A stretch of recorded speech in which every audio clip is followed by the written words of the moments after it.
him to get to a top 8 after winning over one of the better Cragmans. Like, Dunk doesn't get a whole lot of hype online because he doesn't enter as much stuff, but he's a really strong player, and I love watching him. I definitely take notes every time I get a chance to see him on a stream. So, also, solid stuff to him for getting 9th. So, but it looks like we are getting ready here. CakeAssault and Levin, Game 1 Merchant Port. Yeah, and this is kind of going to be a unique one as well. This is a good stage for both characters here. You can see a lot of smoke set up for 4s. Of course, they have to take a little bit of space. Yeah, I'm curious if Levin still plays 4s for as a secondary, because I know that he did when we were playing semi-regularly at locals in Minnesota. But this is definitely his best character, like no doubt. His ability to whiff punish with Zetterburn has always been really impressive to me, and it's just like, the thing is, Cake's not the one to whiff in your face. So that's gonna be the issue here. Like, Levin is really good at like fake committing, at least from what I remember about playing against him. Really good at movement baits, that kind of thing. And nice so, positioning here. Oh, against a player like Cake, though, you really only get to use baits like 1 or 2 times before they stop working. Right. I love that though. That was that was pretty slick. But the problem is Cake has the smoke clouds across the top of the screen, so it really invalidates a lot of what Zetter's trying to do. Oh, that trade with the downstrong is going to get 11 on the board first. All right.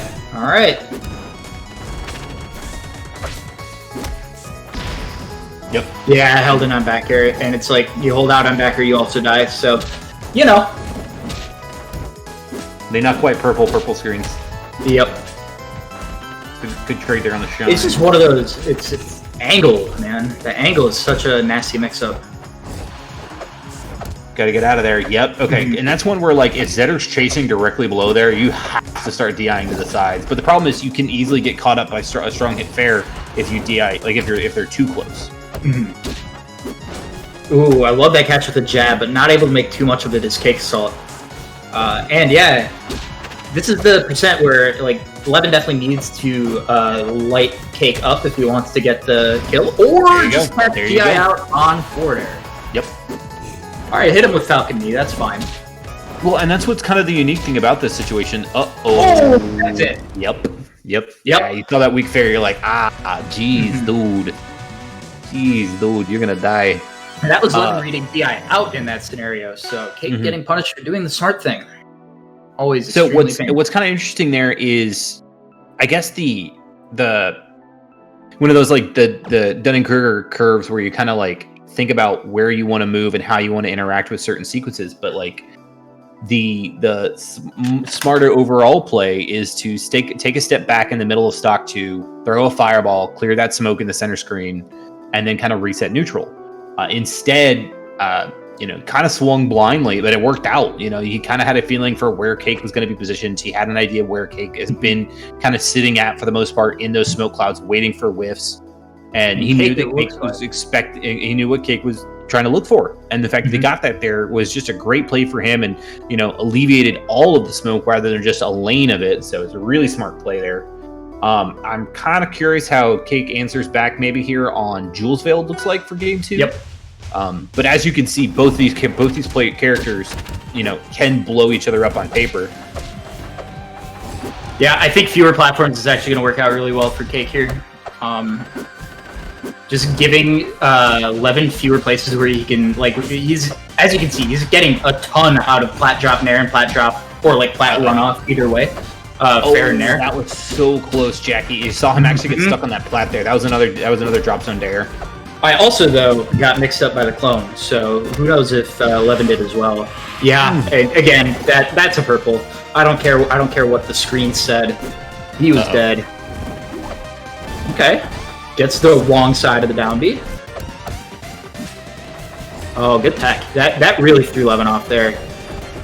Great. And you see Levin was ready to go off super aggressively again after the dash attack, so I think that's something to keep watching out for. Yeah. Oh, the demise of Zetter. That just... Ooh. That was so much more knockback than I was expecting. And he still didn't... Yeah, I was going to say he didn't rebuild no resources there either. And yeah, this is looking pretty clean for Cake here in game 2. And this might be it. later. Yeah. Oh, and that's just, it's kind of like the reverse of what happened in game 1, where you get that initial hit and you're like, okay, cool, Zetter has a kill lane here. And in this one, you're just like, oh, you DI'd away on down air? Mistake was made. Yep. Really easy game 2, honestly, for Cake there. So yeah, that was a fatty 3-stock. Oh boy. Now, I mean, how do you respond to that, right? Like you've already had how much, you know, this is the 500-man tournament. You gotta think about stamina at certain points. You've already had this huge climactic moment where you beat Mike, you beat Blue, you made it into top 8, you took game 1 from Cake, and then you kind of got smacked around game 2. You know, obviously Levin is obviously been in tons of top 8s before. This is not something new to him by any stretch of the imagination. But you got smacked up, and you're going to Spirit Tree here, and you're basically betting on yourself that you're going to win neutral. Because basically 1 neutral win equals a stock on this stage for either character. Again, I feel like he needs to go back to the platform that was helping him out so much at first. Ooh, that was a 7-second 0 to death that I think happened in like six hits. Same thing. Exact same thing, nearly again. Okay, all right, here we go though. Damage. The thing about this map is the same exact thing can happen in a blink the other way. But oh my god, I don't think Cake was happy with how that first game went. Jack, you might be onto something there, friend. I think PG invested in the right guy. You know, there's a clip from my favorite. Oh God! One of my favorite comedy movies, Blazing Saddles, talking about Mongo. They suggest, you know, the Mongo, the big bad villain. They suggest, well, why don't you just shoot him? No. That'll just make him angry. Yep. And I think that's CakeAssault right now. Yeah, so that was, I think, 1:16 for game 2, and then about 41 seconds for game 3. So, Jackie, quick maths. That was pretty fast, right? Yeah, that's fast. I did it. So, Spirit Tree again. You know, I appreciate the confidence. I think that's as far as I can go there. But yeah, I mean, also at the same time, you gotta just kind of be like, all right, he got me in the first 10 seconds of that game. Maybe I can get him in the first 10 seconds of this one. And he almost did. And you see Cake I definitely got hard out in the corner. But yeah, again, you know, sometimes you do just need to believe in yourself. That that fastball, putting him in a real bad spot here, no resources. Yeah. And okay. Yeah. No, he still hasn't touched. Still going. Still hasn't touched the ground, Jackie. Oh God. Yeah, brilliant recovery there from Cake as well. Holy crap. That's smart. Realizing that you don't actually need to hit the correct clone, or the correct force burn, whatever, to get that kill. Good stuff.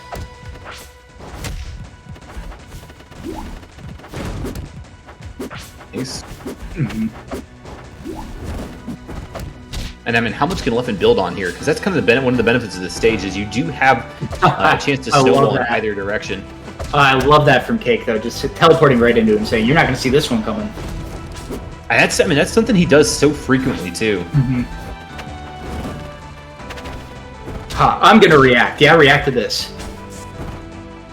That's kind of my favorite thing about top level rivals is the you know, you talk about the Dunning-Kruger effect where the bell curve comes back around where like the scrub answer is to vanish into look at this, man. 3 stocks to 1. Look at on this stage. Same. On this stage, though, I barely feel like this is a lead. No, we saw in the last game it was not a lead. He's really shifty with these clones, man. Can he kill off of 1 parry? Can the OS? That was a beautiful waveland. I think he's got it. Just barely. The dare. I figured he was going to be able to catch the wall jump easily. I think he was just a couple of frames out of position on it too. Is the crazy part. That's it though, and this is basically even. Yeah. Without wait, what am I saying? 33% is kill percent on this stage. Well, the thing is it's 33% to 0, but Forsworn has combust. Ah, true. But yeah, we saw this in an earlier set. Usually when the opponent's at 0, the point of the combust is to give him an escape option rather than to kill. Except it's Spirit Tree, and we saw him kill off of one hit in Game 3. Yeah, that's just kind of a bonus that you have that available to you if you do manage to get the hit first. Flat drop fair. Flat drop fair. Yeah, good job by Levin not dying to the DI mix-up, but he's losing now. Yeah, you're looking at up strong here. Oh, great reversal. Parry, sir. Excellent. Levin caught him mashing parry there. Yeah, absolutely. That was a great slight delay. And wait a minute. Is this a game 5? That feels so wrong. That feels so wrong because it's been about a 2-minute set. Yeah, I think the total time count is like we're looking at about 6 minutes right now for all four of the first 4. Oh man, Rivals is beautiful. All right, yeah, game 5, Frozen Fortress, CakeAssault, Levin. Let's see what you got. Yeah, seriously, this is turned into a set. You know, you look at this on paper going in, and you're like, okay, maybe a 3-1, and now we're staring down the barrel of Cake to 7. Okay. So the thing about platforms in this matchup, I suppose, is there's this like constant. Oh, the DI mix-up catches him. Ooh, not good there. There's this constant debate as Zettergren, like, do you want to shut down the ability to cover the stage in smoke by getting rid of platforms, or do you want to give yourself flat drop aerials, with these platforms? This was Cake's pick, so it's very interesting that kind of the way that we've seen the back and forth go with the stage picks in this set. Well, I think the kind of unique thing about this, because this is really our first time seeing a larger scale stage like this for the most part. Yep. Like we saw, game 1 was on Merchant, but you still saw a little bit of movement options there. Frozen kind of interrupts Levin's gameplay a little bit and game plan, where it's like, I'm going to push you into the corner, I'm going to wait, I'm going to whiff punish, and now with Frozen, Cake can just be like, all right, well, I'm going to go put smoke up on the other side of the screen. See you later, dude. Very true. Uh-oh. Oh, no. Oh, lucky break. Okay. Lucky break.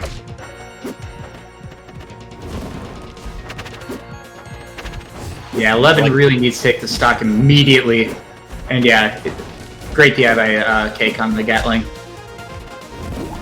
Sweet spot? Not enough. Surprising. Yeah, that's easily going to do it, though. Huge lead here for Cake, though. Good DI, avoiding the dare. Just demolishing that pork clone. Nice tech. That's something I think more fire characters need to take advantage of. Is you do have a little bit of a window there to almost, ledge dash, really. That was the sequence that led to the parry. It was the same exact sequence that won game 1 for Levin, but they were higher up on the stage, and there's actual stage to tech on. And it actually ended in Levin losing his second to last stock of the tournament here? Question mark? Kind of looking like it. No. Yeah. That parry, man. And that's one of those things where, like, Zetter's own, like, there's mix-ups with pity flips and everything else, but, like, there's only so many mix-ups Zetter's can really throw in. And the way that Cake plays and the reaction times, even across Wi-Fi, where he's just like, here's the down B. Got him. Yeah, it's beautiful stuff. It's just tough. Yep. Beautiful stuff from Cake. He's going to advance to... So that was losers round 1 of top 8, correct? Okay, yep. So he's going to advance to losers quarters. Levin out at 7th with a hell of a run, honestly.